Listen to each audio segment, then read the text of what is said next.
కథ చాలా ఉంది కానీ ముందు నీ కథ ఏందో చెప్పు. నేను ఎందుకు వచ్చినా గుర్తొచ్చిందన్నా. అన్నా నువ్వు అర్జెంట్ గా ఆట నేర్పాలన్నా. రేయ్ బాస్ ఏడిపించడం వచ్చు, నేర్పించడం రాదు.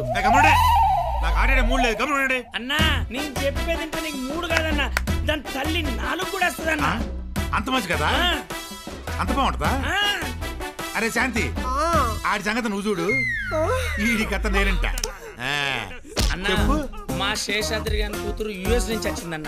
ఆ అమ్మాయిని టెన్నిస్ ప్లేయర్ చేయాలనేది వాని కోరిక. అయితే ఇప్పుడు నువ్వు టెన్నిస్ కోచ్ గా వచ్చినావు అనుకో, నువ్వే పోయి కిడ్నాప్ ప్లాన్ చేసినావు అనుకో, 10 కోట్లు డిమాండ్ చేయన్నా. ఆ దగ్గర మస్తు పైసలున్నాయి కాబట్టి 10కి 5 కలిపి 15 ఇస్తాడన్నా. 10 నీకు 5 నాకు. నాకు 10 సరేరా, నీకు 5 ఏంటి? అబ్బా నువ్వు అండర్ ఎస్టిమేట్ చేసినావన్నా. 5 అంటే 5 ఫుల్ బాటిల్ అన్నా. 5 ఫుల్ బాటిల్సా?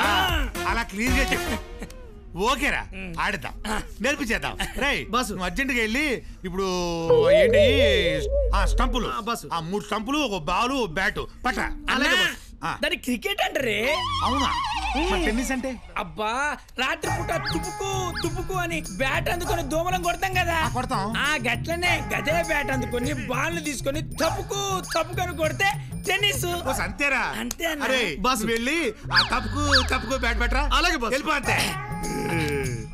నేర్పించేద్దాం.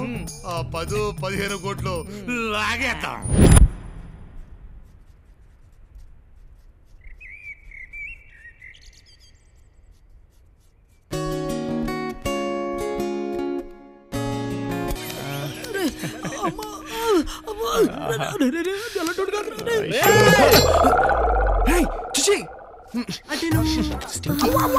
బయట ఉంటా అలాంటి లేవురా. నువ్వు రావడం 1 నిమిషం లేట్ అయితే నా బతుకు జమ్మని పడుకు జాతర అయిపోయింది. అసలు ఏంటంటే ఇంతకీ నేను చెప్పిన మ్యాటర్ ఏమైందిరా? అది చెప్పడానికే వచ్చా. చెప్పు. నువ్వు ఇచ్చిన కార్ నంబర్ బట్టి ఆ కారు సిటీలో రిచెస్ట్ పర్సన్ శేషాద్రిది. ఈ అమ్మాయి ఆయనకున్న ఏకైక కూతురు, పేరు ఐశ్వర్య, యుఎస్ లో చదువుకుంటుంది. ఇప్పుడు హ్యాబిట్స్ లో ఉంటుంది.